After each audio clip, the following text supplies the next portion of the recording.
Gracias a todos por la asistencia. Esto se nos llenó el espacio del observatorio para esta presentación. Bueno, entonces nos encontramos aquí en el edificio de la sede académica del Observatorio Astronómico Nacional para tener la conferencia magistral del profesor José Roel Arenas, que es profesor del Observatorio Astronómico Nacional, y va a presentar la charla termodinámica de agujeros negros. Voy a leer las recomendaciones que el Consejo de la Facultad dan para este proceso, que forma parte de la promoción que el profesor Roel Arenas está haciendo para obtener la categoría de profesor titular. Leo entonces. El Consejo de la Facultad de Ciencias de la Ciudad de Bogotá, en sesión realizada el 18 de enero de 2024, acta número 2, decidió nombrar a los profesores Juan Manuel Tejero, que se encuentra acá, Sarmiento, profesor titular del Observatorio Astronómico Nacional, y Jairo Alexis López, profesor titular del Departamento de Física, como pares académicos para la conferencia magistral del profesor José Roel Arenas Salazar, adscrito al Observatorio Astronómico Nacional, quienes presentarán un informe de la conferencia de acuerdo a los normados en el Estatuto de Personal Académico, acuerdo 123 del 2013 del Consejo Superior, artículo 21, literal C, numeral 2.3, del profesor Arenas, con el fin de continuar con el trámite del profesor titular.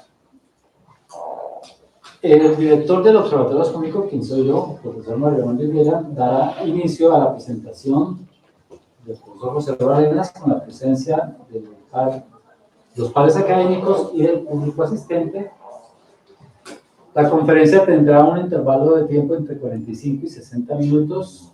Coordinaré al final la sesión de preguntas y verificaré que los pares académicos hagan llegar un informe escrito a la Secretaría de la Facultad entre los siguientes 10 días con su informe y apreciación de la conferencia. Este debe tener el informe, un conocimiento sobre la temática de la conferencia, el dominio, profundidad, importancia y demás aspectos que deben tenerse en cuenta y que deben quedar plasmados en el informe.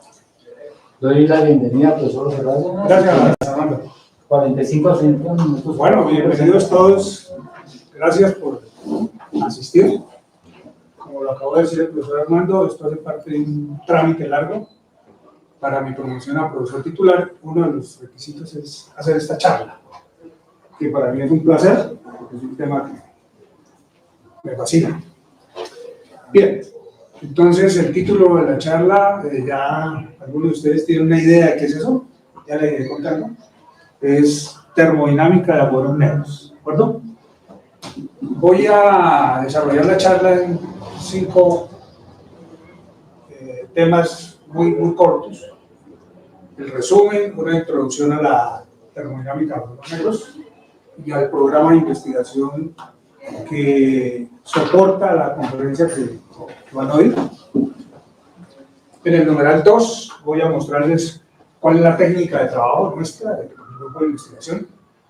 En el 3 vamos a hacer aplicaciones a objetos compactos, exóticos. Es un nuevo campo de la astronomía. Y por último, unas discusiones, hay muchas, ¿no? Y algunas conclusiones. Bueno, entonces empiezo con el resumen. Básicamente lo que voy a mostrar es una interpretación de la entropía Bekenstein-Hawking con base en una técnica que se llama técnica de entrelazamiento, o en inglés es entanglement entropy, ¿no? En español nosotros lo traducimos como una técnica de entrelazamiento cuántico. Hay muchas técnicas para tratar de leer qué significa la entropía de Bekenstein-Hawking. Esa que yo escogí es la que considero la más física. Ya lo van a ver ustedes ahora. Y es muy prometedora. Muchísima gente en el mundo trabajando en ese tipo de técnica. Y lo hacemos para un modelo de un shell o una superficie delgada de masa en colapso gravitacional. Todos estos cálculos de las entropías por la técnica de entrelazamiento, todos ellos tienen un problema de convergencia muy serio. Hay que introducir un cutoff. Como ustedes verán más adelante, en esta técnica que usamos acá, el cutoff lo vamos a identificar con un parámetro de los objetos compactos, que se llama el parámetro de aproximación o de cercanía. De tal manera que con eso resolveríamos uno de los problemas serios que tiene esta técnica de entrelazamiento, y por otro lado nos daría la opción de verificar observacionalmente algunos de los desarrollos teóricos que hay detrás. Bueno, entonces una breve introducción, ¿no? Digamos, la motivación para trabajar termodinámica de agujeros negros es que esta área del conocimiento de la física ha permitido acercar dos campos que usualmente son muy difíciles de trabajar conjuntamente. La relatividad general por un lado y la teoría de campos cuánticos por otro. Entonces, uno de los encantos que tiene la termodinámica de agujeros negros es eso, ¿no? Ha establecido un puente entre esos dos formalismos y nos ha abierto opciones para pensar en la gravedad cuántica. Formalmente, hay unos teoremas que se llaman los teoremas del mismo pelo, que permiten pensar los agujeros negros como sistemas termodinámicos, con muchos grados de libertad microscópicos y unos pocos parámetros estables. Esos teoremas del no pelo, que realmente son 4, se resumen en lo que ustedes ven ahí, ¿no? En la primera línea. Una vez que, para describirlo desde el punto de vista estelar, una vez que una masa colapsa, toda esa información compleja que tiene el objeto antes de colapsar, o bien es barrido por las ondas gravitacionales, o parte de esa información que conforma el objeto inicial queda atrás del horizonte de eventos. De tal manera que una vez que el objeto colapsa y se estabiliza, para un observador externo solo quedan medibles 3 parámetros: la masa, la carga y el momento angular. O sea, desde ese punto de vista, un agujero negro es bastante simple. Aquí coloqué el artículo seminal que dio origen a los teoremas del no pelo. Este se hizo únicamente para la masa y luego se extendió para el resto de parámetros. Un teorema muy importante. En ese contexto teórico se encontraron 4 leyes de agujeros negros que funcionalmente coinciden con las 4 leyes de la termodinámica. Funcionalmente. Aquí está la primera ley. Ténganse en cuenta lo siguiente, que estoy usando unidades fundamentales. Eso quiere decir que estoy tomando la velocidad de la luz, la constante de gravitación universal de Newton, la constante de Planck dividida sobre 2pi y la constante de Boltzmann, la estoy tomando de valor igual a 1. ¿Sí? En esas unidades ustedes ven claramente que esta es la energía, ¿sí? Esto corresponde a la conservación de la energía, primera ley de la termodinámica. En el primer sumando aparecen 2 términos. El primero describe la temperatura, que es proporcional a la gravedad superficial de un agujero negro. Es una constante sobre toda la superficie del horizonte de eventos. Y por otro lado, el área de ese horizonte de eventos se comporta exactamente como la entropía, siempre creciente. Esto también está soportado por un gran teorema, el teorema de las áreas. De tal manera que aquí ya ustedes lo pueden leer, comparado con la termodinámica usual, tienen temperatura, diferencial de entropía, y lo demás es una expresión que se la pueden aplicar a muchos sistemas físicos, porque es la manera como se puede hacer trabajo sobre el agujero negro para cambiarle su momento angular o cambiarle su carga. Bien, a teorías muy matemáticas y de carácter geométrico. Por el movimiento de Toff, una vez se introduce esa frontera, aparecen por efectos de excitación del vacío, por la presencia de la curvatura, aparece un baño de partículas muy cercano al horizonte de eventos. De tal manera que a esas entropías de carácter exótico, matemático, se les encontraba por primera vez un escenario muy físico, un baño de partículas, como el que trabaja en cualquier sistema de la física normal. Entonces tenían 2 cosas, ese aspecto bueno y ese aspecto malo. ¿Qué fue lo que ocurrió? Que Toff escogió mal el vacío, ¿sí? Ya les digo por qué. Para eso apareció este segundo artículo, precisamente su función fue corregir el de arriba. En este artículo, Fukuyama de Israel demuestra que fue mal escogido el vacío. ¿En qué sentido? Cuando Toff colocó la frontera, cambió el objeto. Si yo tengo un agujero negro y le pongo una pared al frente, eso ya no es un agujero negro. Es un objeto tipo estrella. Y los objetos tipo estrella tienen un vacío distinto al de los agujeros negros.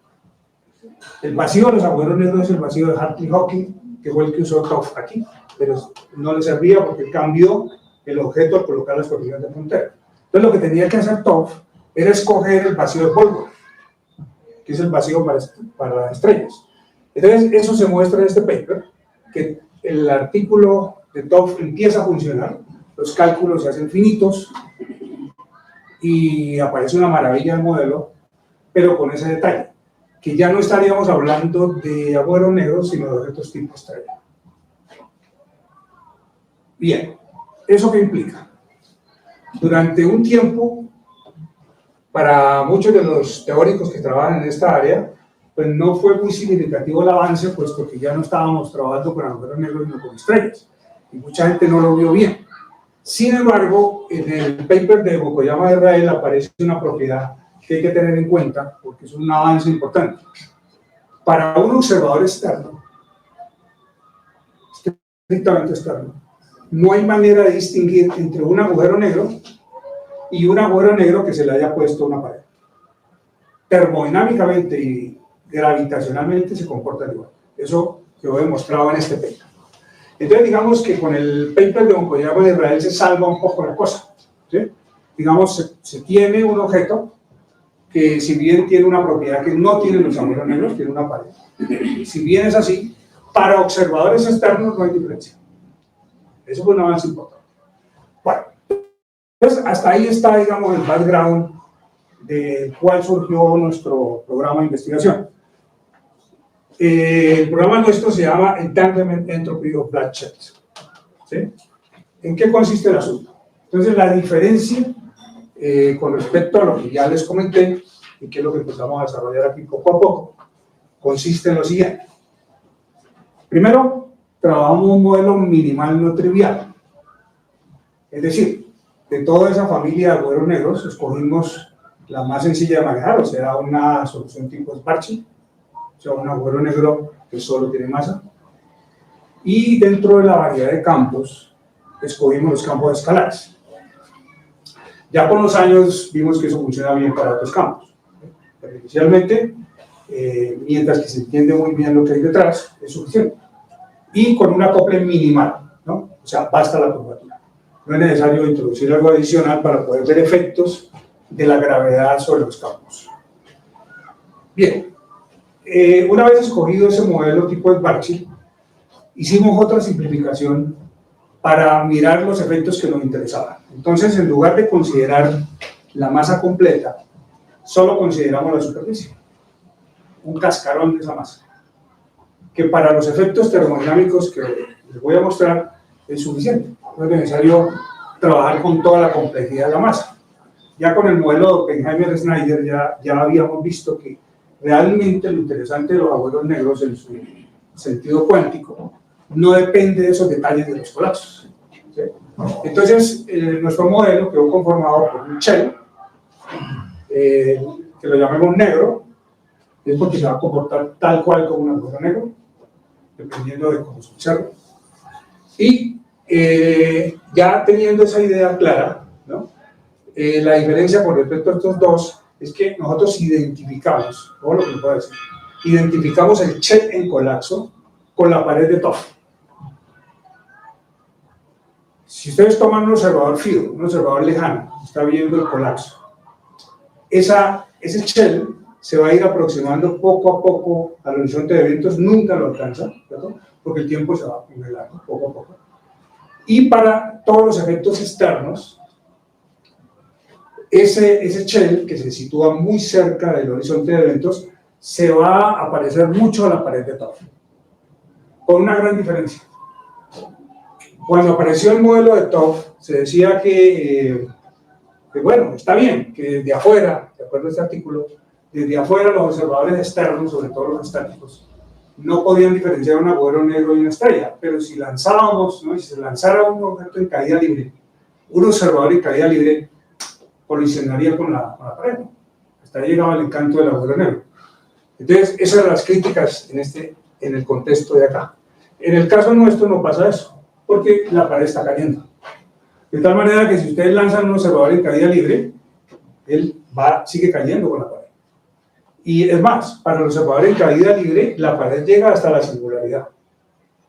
Para los observadores externos, es que esa pared se detiene muy cerca de los horizontes de eventos. Bien, entonces, con esa introducción muy cualitativa, aquí les resumo técnicamente lo que se hizo, y que ya lo voy a super resumir dentro de un ratico, es que nosotros conjugamos 3 formalismos. El formalismo de entrelazamiento cuántico, por un lado. Por otro lado, el formalismo de la pared de Toff. Y uno muy interesante, que es la dinámica de campos térmicos de Umezawa Takahashi. Con esos 3 formalismos, que en su momento se desarrollaron de forma independiente, nosotros lo unificamos en uno solo, de manera consistente, explicamos el origen de la entropía de Weierstrass-Hawking y también determinamos la posición de los grados de libertad. Bien. Ya hecha esa introducción así muy rápida, voy a precisarles un poquito lo que entendemos por entrelazamiento cuántico ya en la visión nuestra. En general casi todos se parecen a este, pero no todos son térmicos, por ejemplo, ¿sí? Y no todos usan el horizonte de eventos para introducir esta estructura de entrelazamiento. Entonces, rápidamente, la entropía de entanglement o de entrelazamiento que vamos a desarrollar está basada en las propiedades del vacío con presencia de la gravedad. Eso hace que los vacíos se vean como estados mezclados vistos desde afuera, porque parte de la información queda no medible tras del horizonte. Eso implica una pérdida de información que se puede cuantificar con la entropía. Y además, se puede mostrar, vamos a ver dentro de un momentico, que esta es una entropía de entrelazamiento propiamente. O sea, quiere decir que hay correlaciones. Y interpretamos que esas correlaciones vienen de la fluctuación de partículas visibles y las no visibles. Entonces, ya en el numeral 2 voy a mostrarles cómo trabajamos, cuál es la técnica. Primer detalle interesante. Una vez Hawking publicó su artículo que le dio todo el sentido físico a esa estructura matemática que enuncié al comienzo, no olviden ustedes que la termodinámica de agujeros negros es un formalismo. Pero con el efecto Hawking se reinterpretó todo ello en términos muy físicos. Y además, se pudieron ajustar todas esas constantes que ustedes vieron ahí en la primera ley. Entonces, una vez que se entendió muy bien qué había detrás de todo eso, lo fascinante del asunto es que el efecto Hawking no depende, sobre todo la estructura planckiana, térmica, no depende de los detalles del colapso. Depende de la estructura causal y topológica del espacio-tiempo, mucho más que de la geometría. Realmente depende de la estructura causal y topológica. Ese es uno de los grandes resultados. Y es la clave para poder entender en últimas por qué son térmicos los agujeros negros. Entonces, teniendo en cuenta ese detalle, se pudo, y ustedes lo pueden verificar, por ejemplo, en un paper como este, se pudo trabajar con la solución que mejor conocemos. Esta es la solución extendida de Schwarzschild, maximalmente, o el espacio-tiempo de Kruskal, como ustedes quieran, que todos sabemos que esto es una solución estática, que corresponde a un agujero negro eterno. Sin embargo, para el efecto Hawking eso no importa mucho. O sea, no importa estudiar una solución métrica dinámica, porque la clave no está en el aspecto dinámico. Bien, entonces, una vez reconocido esa propiedad que vamos a utilizar, quisiera hacer unas aclaraciones. Ustedes saben que aquí hay 4 regiones. Bueno, son 5 con los horizontes, pero 4 regiones muy importantes. La región superior, la región F, que corresponde propiamente al interior de un agujero negro. Estos serían los horizontes de eventos, y aquí tendríamos el resto del universo, ¿no? Agujero negro y el resto del universo. ¿Qué son estas 2 regiones? Pura completez matemática. Tiene que estar aquí por completez matemática. Es más, esta región de la izquierda, como vamos a usar la técnica de Umezawa Takahashi, es necesaria para poder conjugarla con la región de la derecha. Entonces, la física únicamente va a estar descrita por estos dos, y el resto están ahí por completa matemática. Como nos interesan los efectos cuánticos en presencia de la gravedad bajo esta estructura, entonces lo que hay que hacer es definir un campo ahí encima, ¿cierto? Eso lo dice esa ecuación que está arriba. Es una ecuación que nos dice el comportamiento del campo sobre esta estructura que está codificado en este d'Alembertiano a través de la métrica global que estoy buscando ahí. Sí, incluso métricas locales que también las hay. Una vez se cuantice ese campo, entonces van a aparecer los efectos cuánticos en presencia de la gravedad, pero bajo la estructura que ya les mencioné.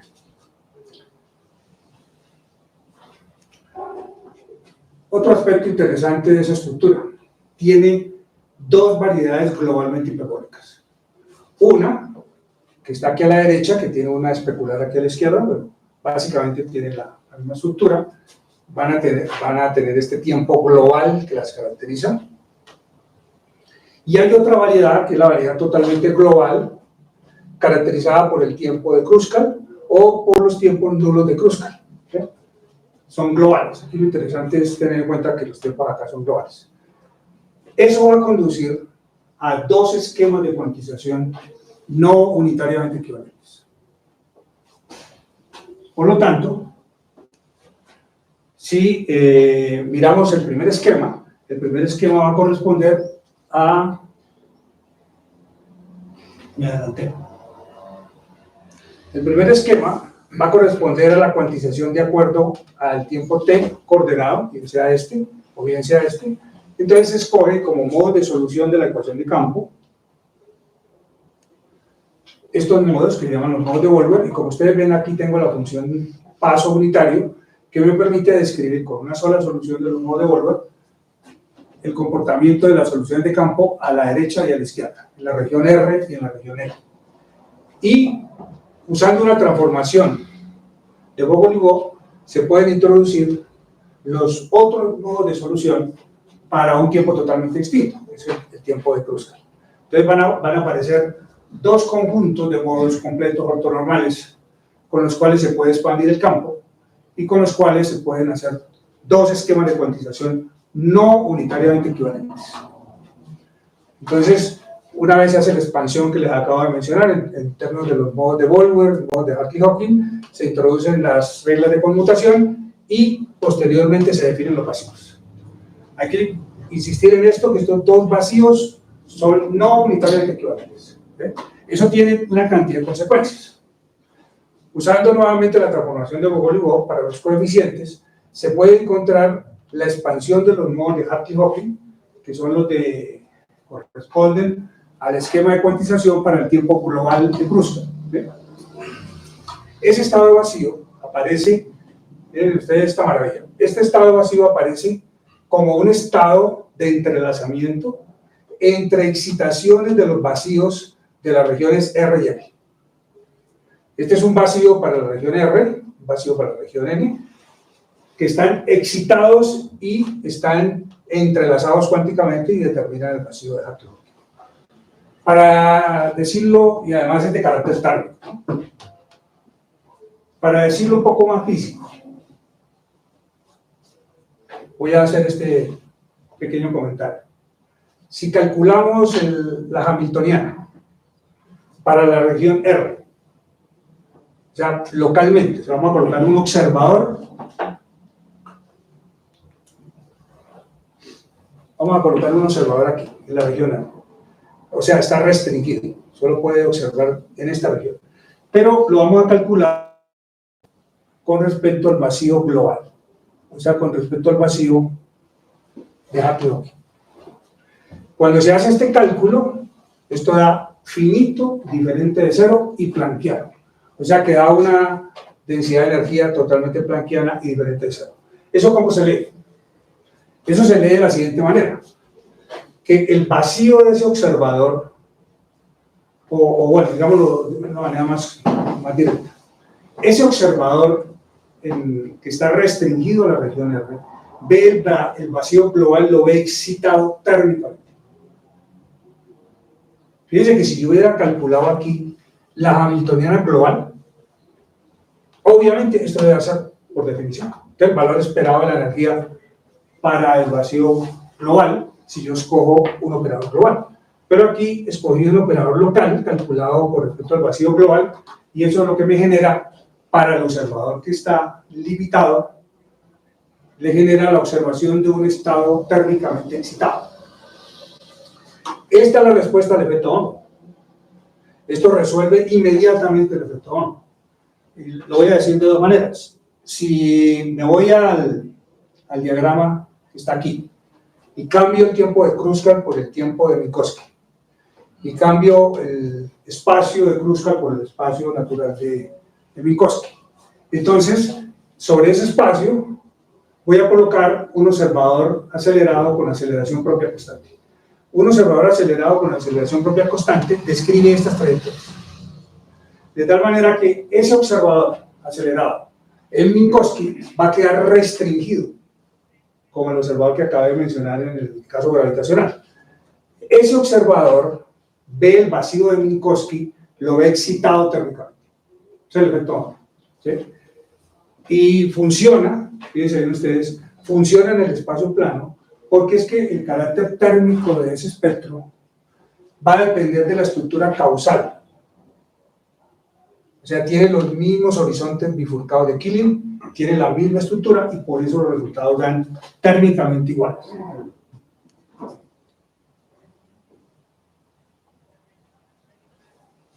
Otra forma de decirlo. Fíjense que este cálculo está hecho para la gravedad. Este está hecho para la gravedad. Solo hice una pequeña comparación con Minkowski. ¿Esto en gravedad qué corresponde? Esto es principio de equivalencia. Si ustedes sitúan el observador muy cerca del horizonte de eventos, ahí el espacio es localmente casi plano. Entonces se reproduce un efecto tipo Onro ahí muy cerca del horizonte. ¿Sí? Y es como se interpreta gravitacionalmente. Tiene esas dos connotaciones. Entonces todo eso surge de esas dos cuantizaciones por ser no unitariamente equivalentes. Bien, ahora miremos la implicación que tiene desde el punto de vista de la entropía. El observador en la región R va a perder información con respecto a las otras regiones. Entonces, eso se puede cuantificar, como ya lo habíamos dicho, con una entropía tipo Chang, donde va a depender de esta matriz densidad reducida, que como ustedes ven aquí, resulta térmica totalmente, y que se obtuvo gracias a que se calculó una matriz de densidad global y sobre ella se hizo una sumatoria eliminando los grados de libertad que están a la izquierda. O sea que ustedes eliminan los grados de libertad sobre una región y en la otra aparece un efecto de pérdida de información asociado a una entropía diferente de cero, que demuestra que esto es una entropía de entrelazamiento. Que si, normalmente, si ustedes construyen un estado puro, por ejemplo este que es el estado puro de Hartley-Hawk, y construyen la entropía, si ese estado no es de entrelazamiento, esta entropía va a ser, la entropía me va a medir el grado de correlación que tienen esos estados. Bueno, pero necesitamos calcular la entropía, esa que les mostré al comienzo de la charla, y también necesitamos localizar los grados de libertad. Entonces, para eso recurrimos a una técnica introducida por Pretorius, que hoy día, si no estoy mal, es el jefe de Alejandro en los Estados Unidos. Eso me comentó Alejandro Cárdenas. Es una técnica muy interesante, donde aquí esta gente estaba interesada en entender cómo es que se da el equilibrio termodinámico de un agujero negro con el resto del universo. Entonces usaron un modelo parecido al que nosotros trabajamos, donde pusieron también un shell a colapsar cuasi estáticamente, y encontraron que en el límite, cuando ya el shell está muy cerca del horizonte de eventos, el tensor momento de energía asociado al vacío de Hartley-Hawking resulta ser una combinación de estos dos efectos del vacío. Uno, el del estado vacío de Wolver, y esta excitación térmica. Estos dos son contratérminos uno del otro. y generan un estado vacío de Hartley-Hawking que es muy débil, ¿no? Casi cero. De tal manera que estos dos se compensan y generan este estado vacío. Ese es un resultado muy interesante porque nosotros lo que vamos a hacer es jugar con estas dos relaciones de acá. Si, digámoslo así coloquialmente, si yo resto estas dos, puedo describir ese baño térmico que acompaña a los agujeros negros y dar cuenta de los grados de libertad asociados a la entropía. Y por ahí mismo también calcular la entropía. Entonces, eso fue lo que se hizo. ¿Sí? Vamos a calcular, y no necesitamos más, vamos a calcular la componente T00 del tensor momento de energía para el campo escalar que hemos estado considerando. Entonces, para eso basta simplemente introducir un operador que actúe sobre las funciones de Widman, que directamente dependen de los vacíos en cuestión. Este problema no es tan sencillo como otros donde hay un único vacío. Nosotros tenemos aquí dos vacíos en juego. Entonces hay que aprender a jugar con eso y precisamente si yo paso a restar esto acá, digámoslo así coloquialmente, si yo resto estos dos, veo que con la diferencia de estos dos puedo generar estos efectos térmicos y entonces lo que hicimos acá fue hacer el cálculo para la componente T00, pero para una función de Widman en términos de la diferencia, la función de Widman para Hartley-Hawking y para Polvar. Hicimos la diferencia entre las dos, usamos las transformaciones de Bogoliubov y pudimos calcular de manera uniforme el resultado final. Aquí ya se hizo la diferencia y este operador que está a la izquierda es el único que va a ser efectivo porque el operador total se compone de este término y este otro. Vamos a calcular la componente 00, entonces aquí 00, 00 y esta otra también va a corresponder a la 00, pero bajo la aproximación que voy a usar dentro de un par de minutos, esta contribución la anula, ¿okay? Y solo queda esta contribución. Por eso el resultado que estoy mostrando acá arriba es el único que va a determinar el cálculo final.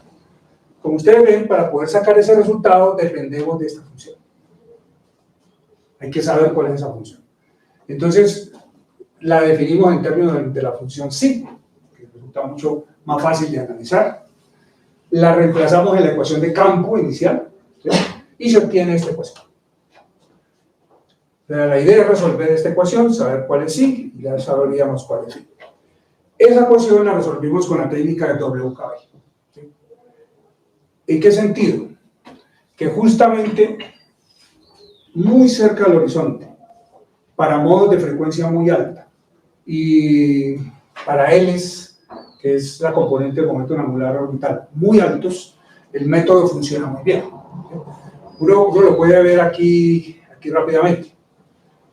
Esta función de acá, está expresada por todo esto, tiene un término altamente dominante cerca del horizonte de eventos. Noten ustedes que la métrica que rige es esta, donde este F cerca del horizonte de eventos es casi cero, muy cercano a cero, de tal manera que este es un término que pesa muchísimo. Este también contribuye, pero digamos que los dos son los que pesan sustancialmente.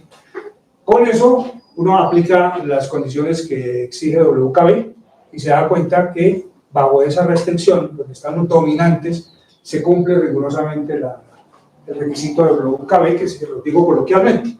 Se pide que esta función varíe lentamente. En términos técnicos, que varíe muy poco en una longitud de onda comparado con la función misma. Esto lo satisface muy bien. Es un método que funciona perfecto.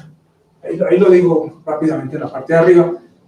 Se logra sacar por la técnica de WKB, que pues, muchos de ustedes conocen bien. Se logra sacar el valor de las funciones y finalmente obtener esta distribución planckiana para ese gas de partículas que está muy cerca del horizonte. Y ahí está la conclusión, ¿no? Existe una densidad de entropía térmica finita, bien definida y fuertemente concentrada cerca del horizonte de eventos.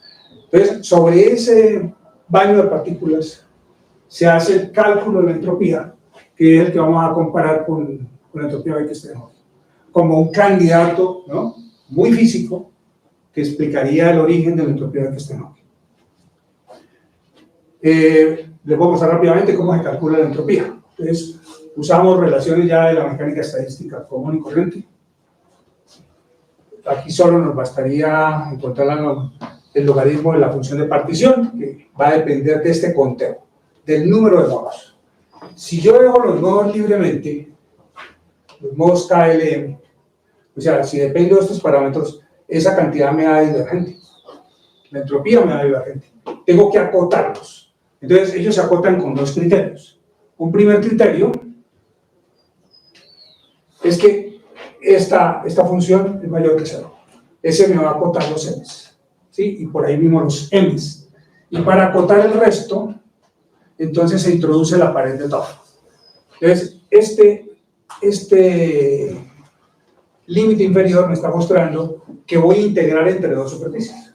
Entonces, piensen ustedes que tengo aquí el horizonte de eventos de mi agujero negro, tengo una primera superficie que es la superficie de Toff, y tengo una segunda más adelante para que esa densidad de energía esté acotada, ¿cierto? Entonces, ese es el cálculo que yo hice acá. Entonces, con eso se restringen los modos, se calcula la densidad de entropía con todos los cálculos que dependen del cálculo anterior. Y aquí empiezan a aparecer las cosas que nos van a interesar. Al calcular la entropía, yo puedo partir la integral en dos. Para calcular esta entropía, voy a partir la integral en dos. Ya les voy a mostrar un dibujito que nos ayude a entender. Bueno, vamos a colocarlo de una vez. Pues para que vayamos a conceptualizar el asunto. Noten que aquí hay una primera superficie, corresponde al radio de Schwarzschild, que es el horizonte de eventos, ¿no? Del agujero negro de Schwarzschild.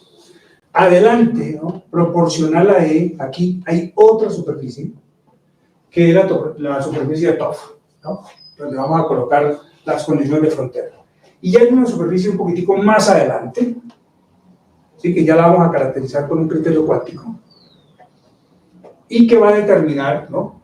el ambiente entre estas dos superficies, va a determinar el sentido que tiene la entropía que está en Hawking. Porque el R, mayúscula, está mucho más lejos, ¿no? Está bien lejos. Aquí lo que nos interesa es esta zona. Entonces, noten lo que hicimos con la integral. La integral se partió. Recuerden que va a R0 más epsilon a R mayúscula, ¿no? Entonces, se partió de la siguiente manera. Una parte que va hasta la superficie, fíjense que este delta es la diferencia que hay entre la segunda superficie y la tercera. Entonces, esa primera integral va hasta aquí, ¿no? Y la segunda integral va de acá hasta el R mayúscula. Está mucho más lejos. ¿Por qué nos va a interesar este sector? ¿Por qué es interesante ese sector? Porque esta parte de la entropía que da aquí resulta proporcional al volumen, que es lo que uno encuentra en los sistemas termodinámicos usuales. La entropía es proporcional al volumen. Pero hay una parte que es proporcional al área. Y es justamente porque tiene los efectos cuánticos que provienen del vacío. Este es un llamado de atención que yo hago a los astrofísicos. La astrofísica no llega hasta aquí. Los efectos cuánticos de la astrofísica están muy lejos. Y entonces ahí se está pasando mucha información, está quedando por fuera. Por eso, y esto lo digo yo, ¿no? A mí me asombra ver en los catálogos de astronomía la cantidad de agujeros negros que existen. Cuando uno lo estudia desde acá, la verdad, no hay ninguna prueba de que haya agujeros negros. Y ya lo irán viendo ustedes a medida que avanzamos.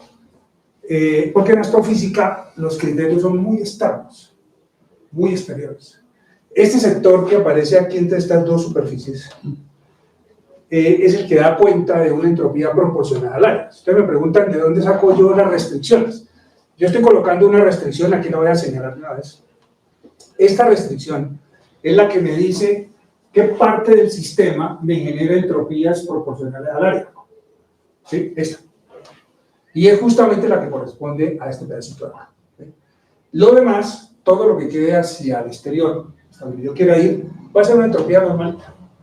Entonces nosotros nos vamos a concentrar en justamente la que viene de este lado, y esa es la que se acerca a la entropía. Ve que está en Hawking. Obviamente quedan los dos problemas que ya señalé, ¿no? Este que depende del número de las especies, y este que depende de la naturaleza del cutoff. Entonces, en lo que me queda de la charla, les voy a explicar cómo se resuelve en principio, la propuesta de solución, y les muestro algo que esperamos resolver algún día, que es el problema de las especies. Es un problema abierto, que al día de hoy no están resueltos.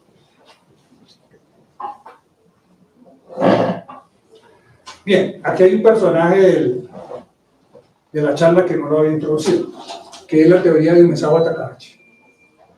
Y hago esta pequeña introducción pues para que me entiendan el asunto. Porque es hay un paralelo entre esta técnica y la que usó Hawking. Cuando Hawking encontró su famoso efecto en el año 74 y 75 del siglo pasado, él quedó impresionado desde el comienzo que sus messy calculations, ¿no? Esos cálculos desordenados, llenos de aproximaciones, lo condujeran a un espectro planckiano, exacto. Eso lo dejó muy inquieto a Hawking y se propuso entender por qué. Entonces con Hartley y con Gibbons encontraron que la razón es que el origen del carácter térmico de los agujeros negros, o sea, el espectro planckiano, proviene de una estructura topológica. Es decir, que el tiempo no hay que leerlo en los reales, sino en S1. Entonces, para eso, él usó la teoría de campos a temperatura finita, donde se toma un tiempo imaginario por un periodo, que obviamente en gravedad el periodo hay que sacarlo de las métricas, ¿no? Si no, no tendría sentido la explicación. Y con eso Hawking pudo entender por qué le daba un espectro planckiano riguroso. Aquí en la técnica que les he mostrado hoy pasó algo similar. Cuando el profesor Israel trabajaba en los años 70 en los agujeros negros, también le llamaba mucho la atención que hubiera encontrado el mismo espectro planckiano que obtuvo Hawking con un sistema dinámico, lo hubiera encontrado en un sistema estático. Entonces descubrió en esa época que con la técnica de Umezawa Takahashi se puede entender muy bien. Entonces voy a resumir la técnica aquí en un par de líneas, porque la voy a usar, ¿sí? Y es lo siguiente. Lo que propone Umezawa Takahashi es hacer una teoría de campos a temperatura finita y describir estos promedios estadísticos, ensambles de equilibrio termodinámico, describirlos en términos de vacíos dependientes de la temperatura. ¿Sí? Esa era la propuesta. ¿Cómo se logra eso? Se logra doblando el espacio de foco, doblando los grados de libertad. Por eso se necesita en la técnica de Umezawa Takahashi, uno tiene un espacio de Hilbert que describe mi sistema físico y hay que construirle un espacio de Hilbert adjunto que determina, con esos dos espacios, determina la manera de calcular las funciones de partición. Una técnica muy interesante.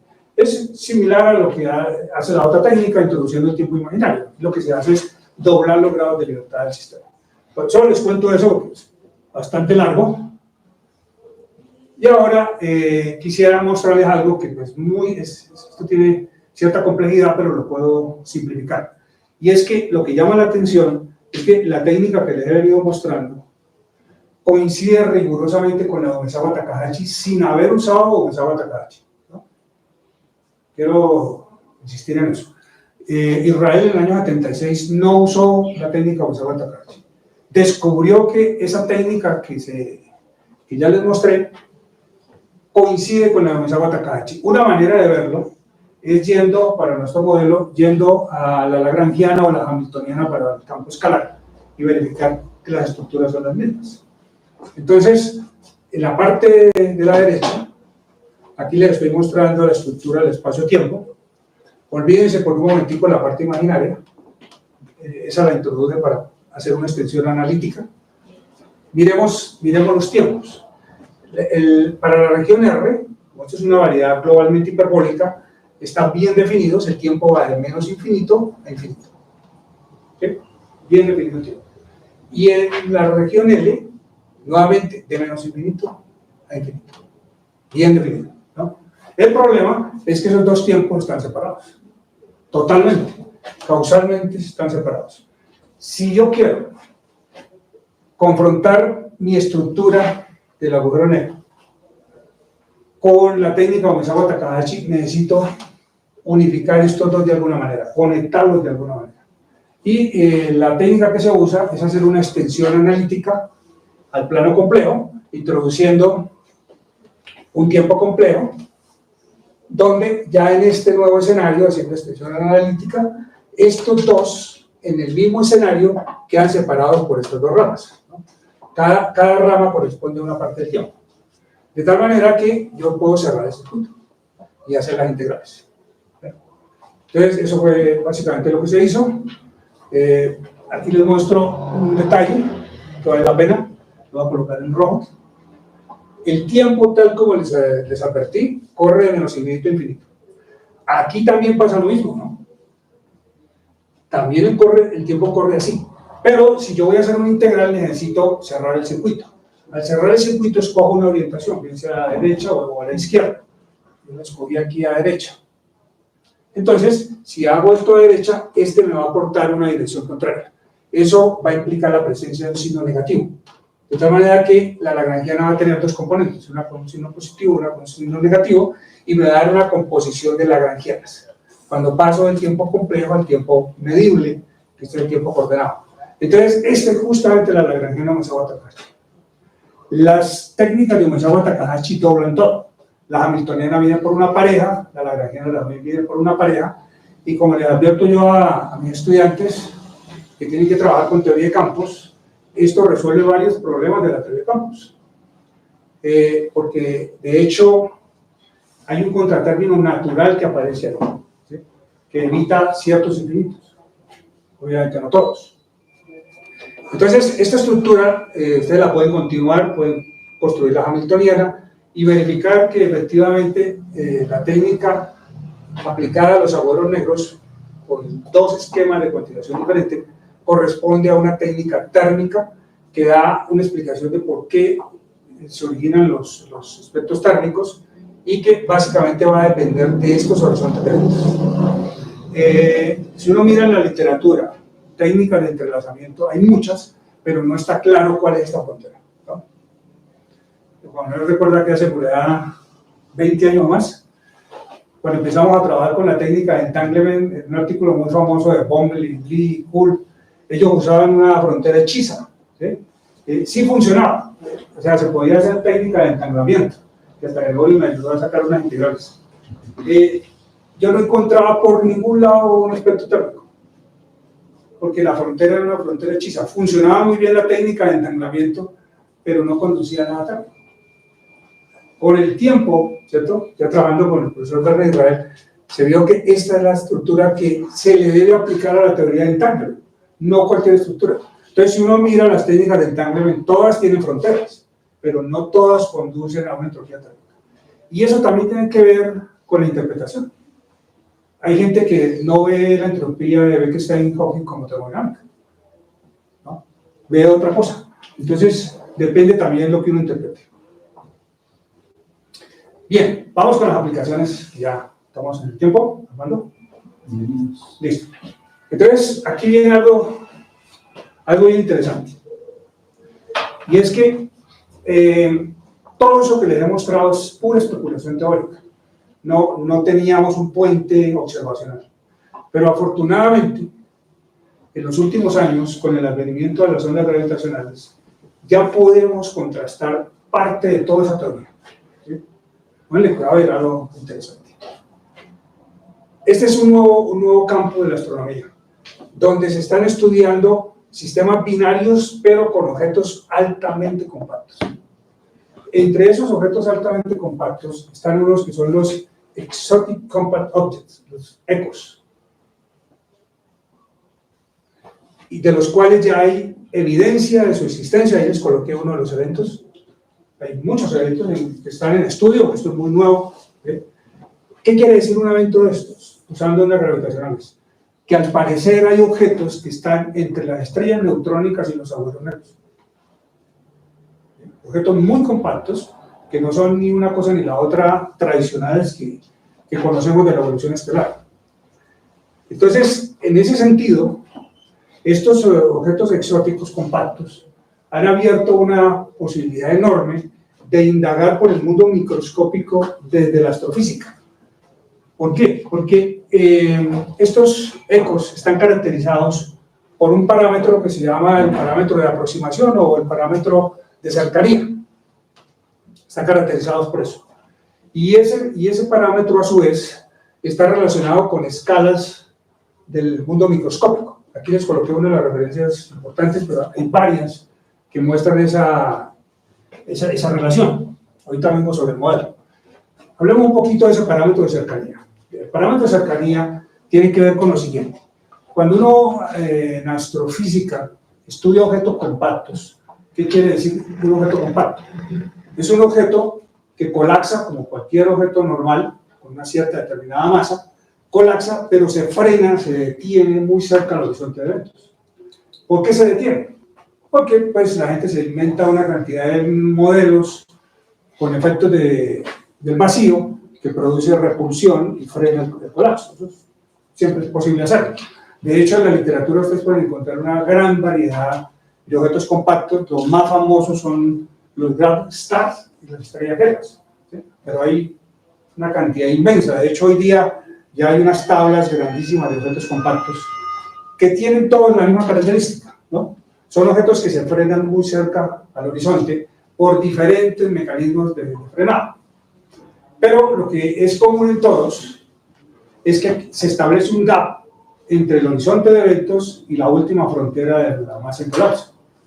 Porque es un objeto compacto, no alcanza a ser un agujero negro. Si llegara a tocar el horizonte, llegaría a ser un agujero negro, ¿no? Estos se detienen antes y dejan un gap.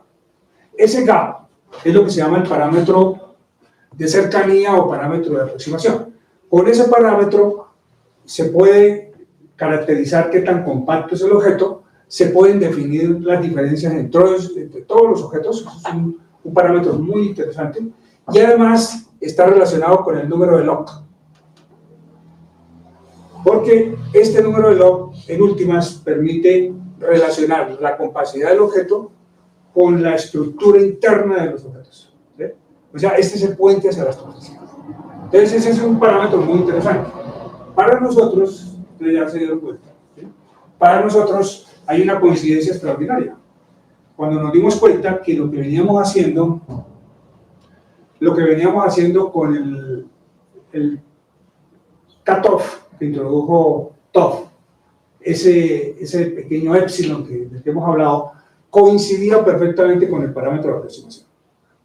Entonces lo que pensamos es, bueno, estamos en la posibilidad de diseñar masas en colapso que podemos describirlas perfectamente como si fuera un objeto compacto tipo ECO, y donde podemos tratar de medir astrofísicamente ese parámetro y poder comparar con los parámetros microscópicos. Entonces eso es básicamente lo que señalo aquí en el modelo, colocándole un límite, justamente teniendo en cuenta que el objeto compacto llega hasta una cierta distancia que nosotros la vamos a identificar con el parámetro de Topf. Bueno, aquí digo más o menos lo mismo, volvemos sobre la noción de entropía de entanglement, pero ahora vamos a leer de una manera distinta el Excel. ¿Sí? Bueno, y ahora la parte que necesitamos para poder hacer el modelo. Tomamos la ecuación de movimiento del cascarón, tomamos una solución de esa ecuación, y con eso vamos a describir la posición del cascarón en todo tiempo. Y uno claramente se da cuenta, con respecto a un observador externo, con base en esa ecuación de desplazamiento del shell, que hay dos fases. Una fase de contracción muy rápida y una fase cuasi estática. Entonces, aquí para decirlo en términos de este diagrama, iniciamos con un cascarón muy grande, ¿no?, que colapsa rápidamente hasta la superficie de RT1. O sea, en el tiempo T1 llega hasta ahí. Y luego, cuasi estáticamente, vamos hasta la región T2. Este rápido lo describe la relatividad general, más o menos bien. Pero el de acá, de RT1 a RT2, hay que hacerlo con la teoría de campos cuántica sobre variedades curvas. Ahí ya empiezan a aparecer fuertemente los eventos cuánticos. Entonces,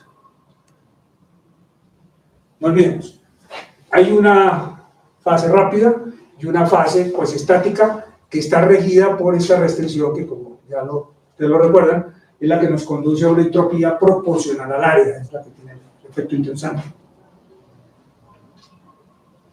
Entonces, nuevamente, pues, se reproduce otra vez el cálculo de la entropía, buscamos la entropía que es proporcional al área, donde está el efecto cuántico, que es el que vamos a explotar. Entonces, digamos, la restricción cuántica, y integrando, bueno, a partir de la ecuación inicial de posición del shell, se obtiene esta ecuación interesantísima, la 4.7. Mírenla bien. Esta ecuación, por un lado, integra sobre escalas microscópicas, que tienen que ver con la estructura del agujero negro en sí o del objeto en sí. Y esta otra, que mide tiempos externamente. O sea, estos son de medición astrofísica y estos tienen que ver con el interior. De tal manera que se hace una conexión entre el mundo microscópico y el macroscópico a través de ese parámetro de proximidad.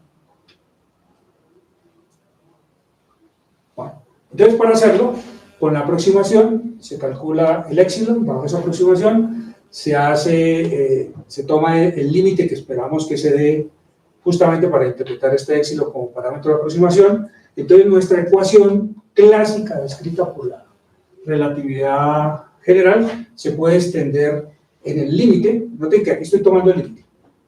T2 es para el límite. Entonces, yo puedo extender esta solución para el límite, la puedo extender de esta manera, y ahora voy a alejarme del límite y voy a, en lugar de tomar T2 en el puro límite, lo voy a dejar como variable, y de esa manera puedo generalizar mi ecuación de posición del shell. Esta ya tiene la corrección cuántica. O sea que es la que me va a decir dónde está el shell una vez que entre a la región cuasi-estática. Y de ahí yo puedo obtener el épsilon. Medirlo. ¿Qué necesito para medirlo? Necesito medir los tiempos de colapso entre la región T1 y T2 y medir la posición inicial del shell. ¿Sí? Eso es lo que, digamos, esperamos que se pueda hacer astrofísicamente, y por esa vía calcular este épsilon y contrastarlo en el sector cuántico. ¿Sí? Bueno, y de discusiones hay muchas, ¿no? Solo voy a mencionarlas rápidamente. Nosotros hemos estado trabajando con esto, ¿cierto? Pero el objeto real es este, porque es un objeto de colapso. Entonces, todo lo que está a la izquierda de esta línea negra, todo esto desaparece en un proceso de colapso y solo quedan estas dos de acá. Lo que hicimos a lo largo de toda esta charla fue hacer una correlación entre los modos que están en la región R y la región L. Pero fíjense que la región L tiene un pedazo que está en el mundo matemático. Entonces, cuando esto lo describimos en forma real, la correlación que interpretaría rigurosamente la entropía de entanglement o entropía de entrelazamiento va a darse entre los modos que están viajando en el horizonte futuro, o sea, en el horizonte físico, aquí en este diagrama, los que viajan por este lado y por este lado. Pero noten ustedes que vienen de los mismos modos con los que se hizo el cálculo. El cálculo lo hicimos entre estos y estos. Esos modos que están aquí vienen desde abajo. Y los modos que están aquí vienen de este lado inferior. De tal manera que cuando desaparezca la parte de abajo, los modos que quedan sobreviviendo son los mismos que usamos para hacer el cálculo original. Siguen siendo los mismos modos. Este cálculo en el grupo no lo hemos terminado de hacer. Es un cálculo que hay que hacerlo en detalle para no hacer interpretaciones cualitativas, porque hasta ahora rigurosamente estamos trabajando entre estas dos regiones. Entonces, por eso lo traje ahí a manera de discusión. Lo otro que hemos ido encontrando poco a poco tiene que ver con esto que está arriba, y es que en últimas, fíjense que yo no he hablado del observador en caída libre. Todo lo que he dicho depende de un observador externo. Con el observador externo hay muchas reservas, porque ya vimos desde el puro comienzo que podríamos tener al frente un objeto que simula un agujero negro, pero no lo es. Bien, entonces cuando aparece el observador en caída libre, aparece la contraparte de esta visión de entanglement, y tiene que ver con un principio de complementariedad que lo introdujo Mukoyama Israel en el año 98, donde muestra que la entropía tiene dos componentes, una de carácter exterior y una de carácter interior. De tal manera que, así como para resumir un poquito, si ustedes lo notan bien, estamos ante un objeto que visto desde afuera luce como una estrella. Pero si ustedes cambian de observador, colocan un observador en caída libre, él describe una agujero. Hoy obviamente hay que hacer el cambio. Todo eso nos ha llevado a pensar que hay transiciones de fase que explicarían esa no unitariedad. Todo esto es hacia el futuro, trabajando hacia el futuro. Entender qué es lo que significa la no unitariedad, que lo entenderíamos como una transición de fase entre dos fuentes de entropía, una de carácter puramente gravitacional y una de carácter de materia y de energía. Ya hemos hecho algunas cositas, en particular hay una tesis en desarrollo, ya hemos encontrado algunos resultados interesantes que indican que ahí hay una posible transición de fase. Bueno, listo. Muchas gracias. Gracias a usted.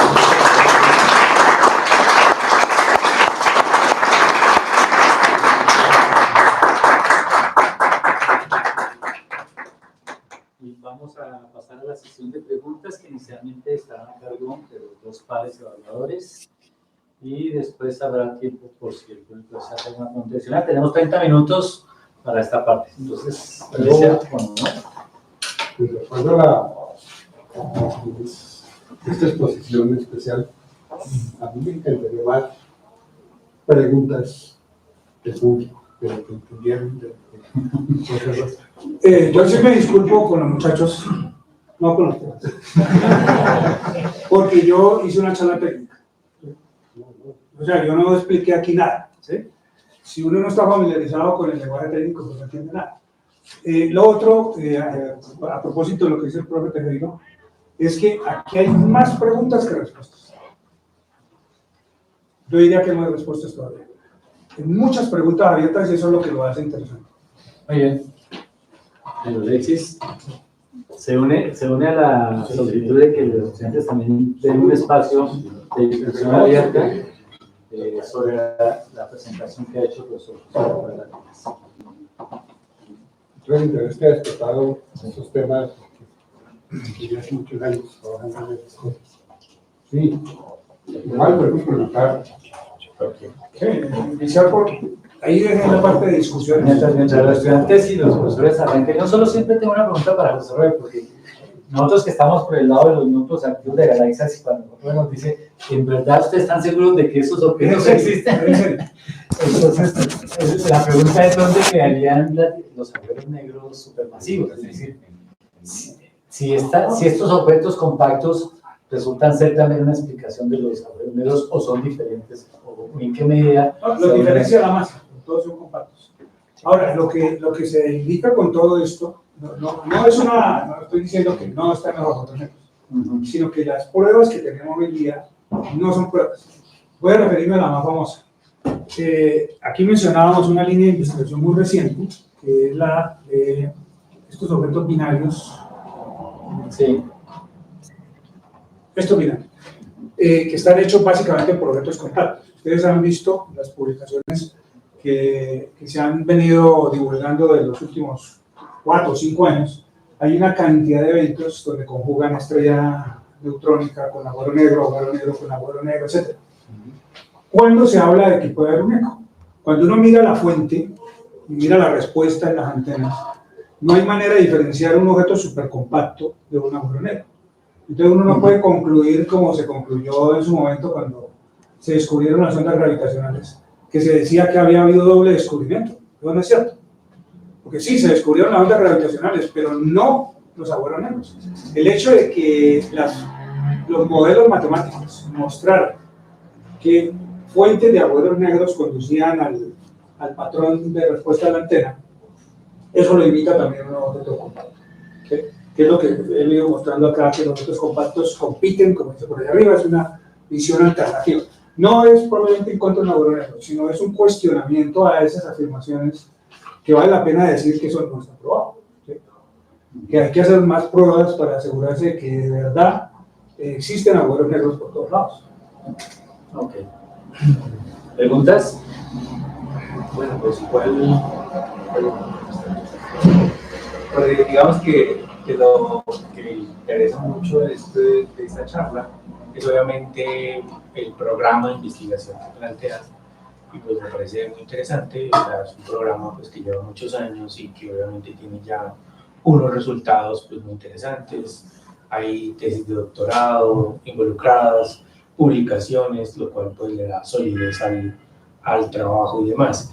Este tema, como decía el profe, pues es un tema muy actual, digamos que está en la frontera de la cosmología, de la astrofísica, y bueno, ahora se le mete el tema del desplazamiento cuántico. Ahora hay un programa de investigación que seguramente conoce, el del profesor Soskin, Leonard Soskin, Sí.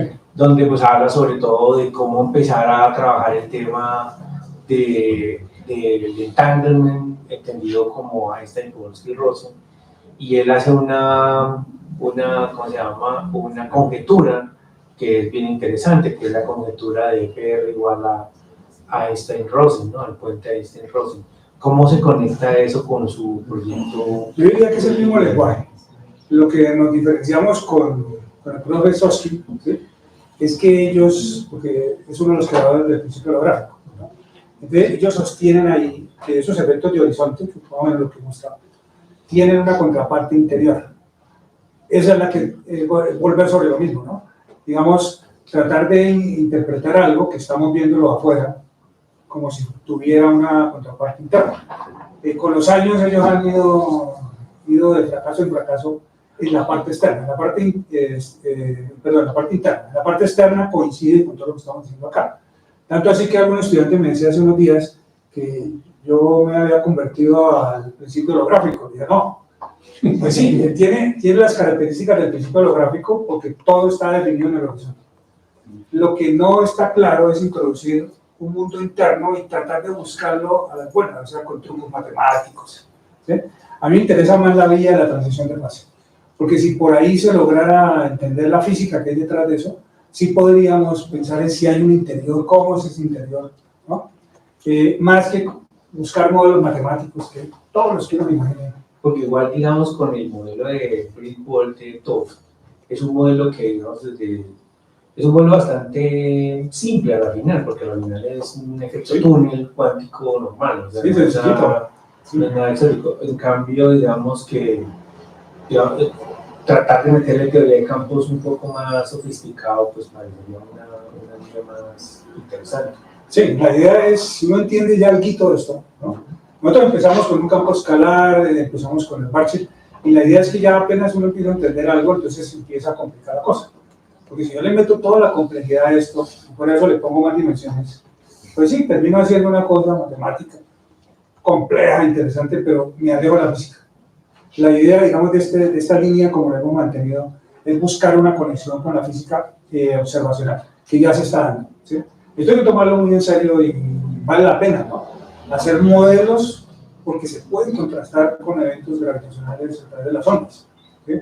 Entonces, este modelito, por ejemplo, nosotros tenemos un primer modelo que le vamos a colocar algo de spin. Hay que ponerle algo porque si no, no es real, ¿sí? Entonces, con un poquito de momento angular, ya se puede hacer un modelo con algo de estructura. Por ejemplo, esto tiene presión cero. Ustedes vieron que el cascarón es polvo, ¿no? Eso es un truco para que la matemática funcione bien, ¿sí? Pero si yo quiero que esto se parezca más a la realidad, tengo que ir mejorando la ecuación de estado y demás. Y ya es contrastado. Es que a mí lo que me gusta es eso. Y lo que también me ha gustado mucho es que cuando nos dimos cuenta que esto era una realidad, había mucha gente trabajando en cosas teóricas, especulativas, y empezaron a moverse hacia acá, ¿sí?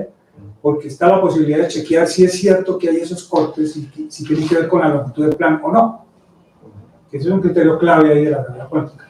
Entonces, ahí hay un escenario que controla toda esa especulación matemática. Pues, no había otra opción.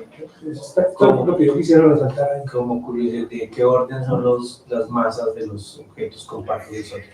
O sea, Los hay de todos, porque como me preguntaba el profesor Hermano, hay agujeros negros de tipo estelar, ¿no? Como los que se dan en el centro de las galaxias. Entonces hay de diferentes. El asunto es dónde queda el radio de la última frontera. Entonces es compacto cuando ese radio es muy cercano al radio de Parche. Eso es lo que lo caracteriza como compacto. ¿Sí? Pero pueden ser todo tipo de masas.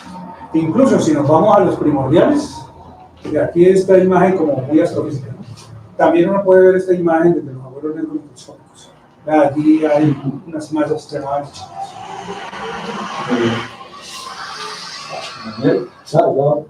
Sí, ya va a Benjamín, ¿tiene una pregunta atrás? ¿Benjamín? Sí, gracias. Bueno, primero que todo quiero felicitarte, José Roberto. Yo creo que has resumido hoy, nos has deleitado con esta excelente charla de lo que podríamos denominar una línea de investigación. No es un proyecto, sino toda una línea con todas sus secuelas.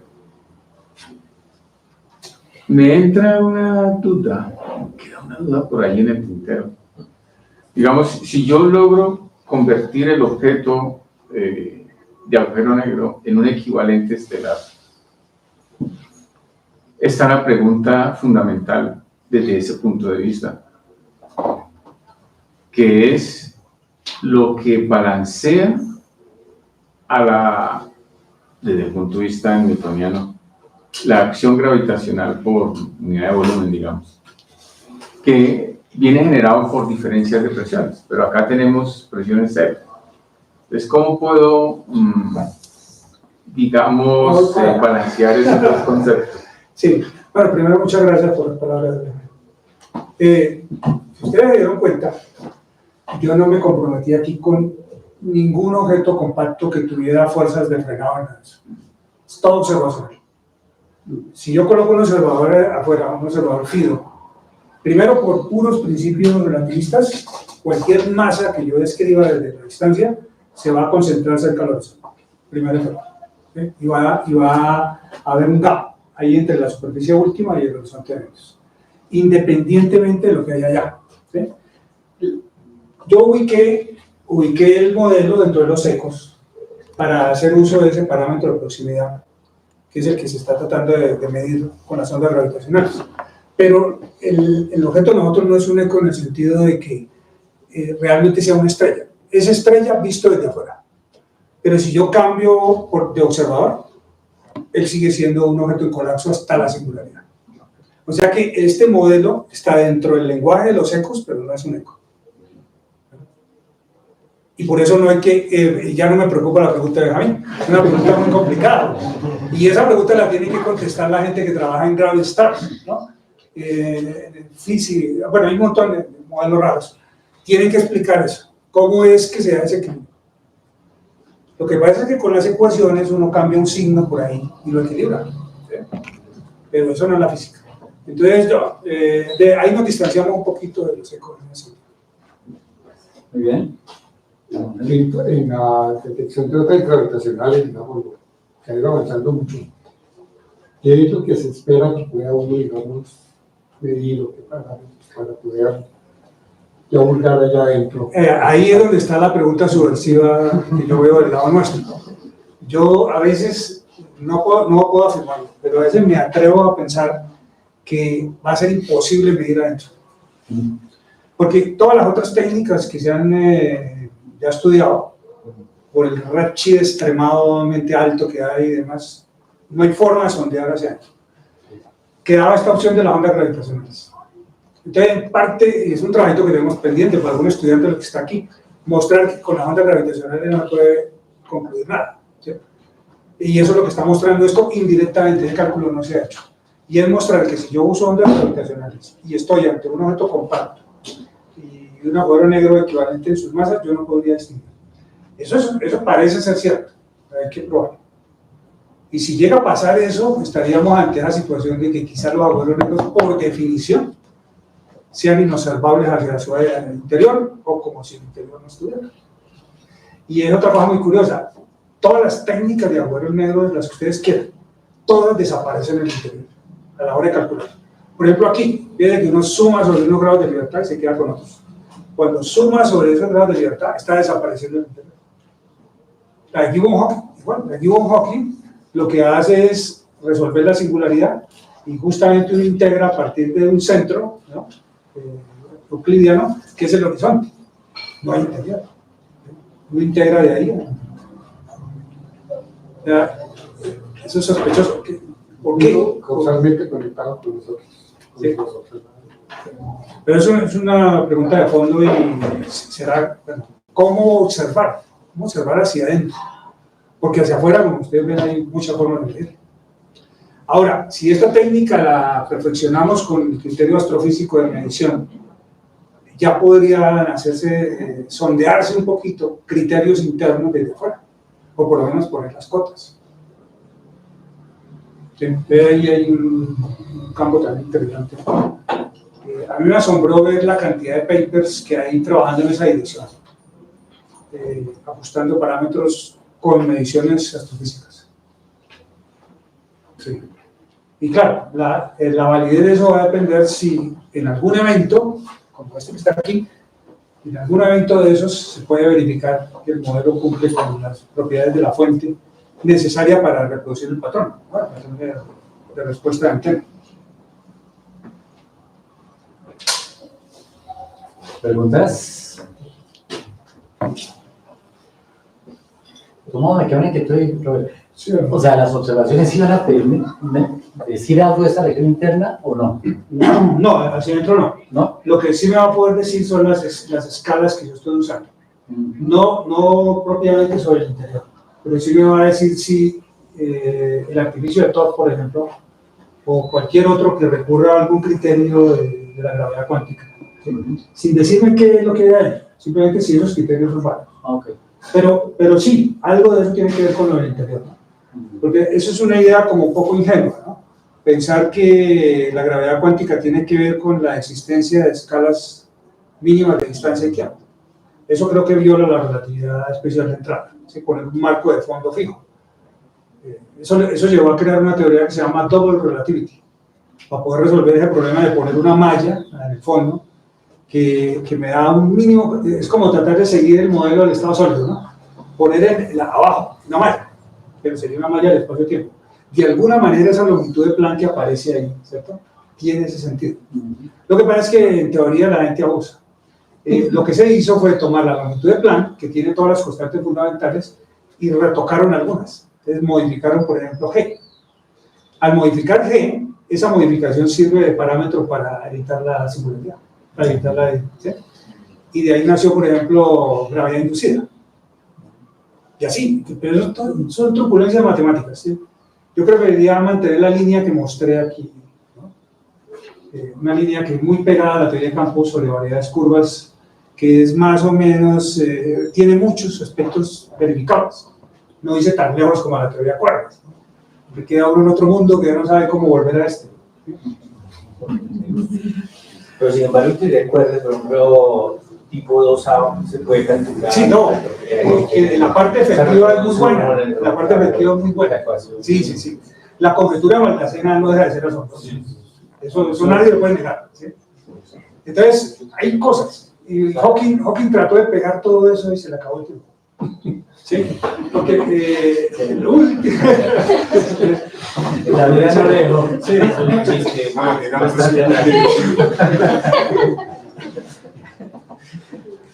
Sí, bueno, pues si no hay más preguntas, quiero que le demos un fuerte Muchas gracias. aplauso.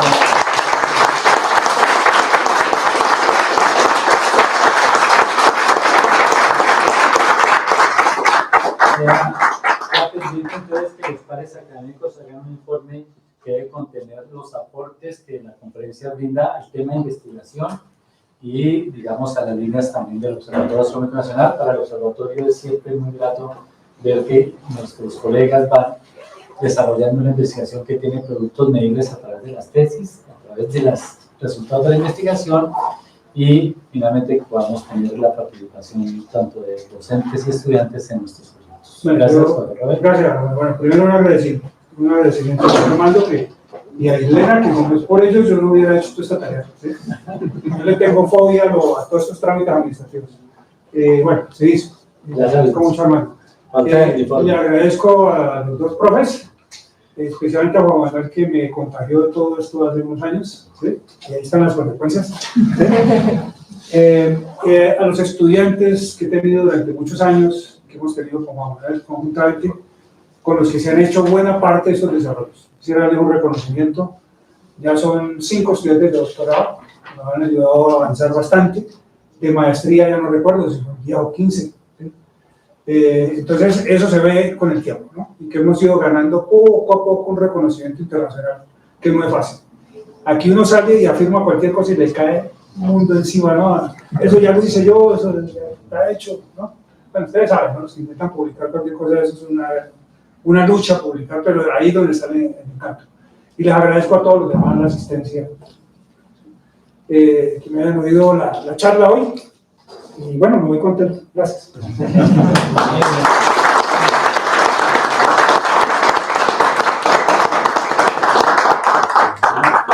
En 10 días esperamos, antes de 10 días, como máximo el protocolo.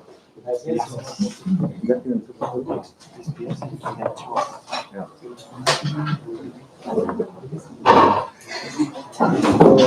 Finalizar, Chabolín,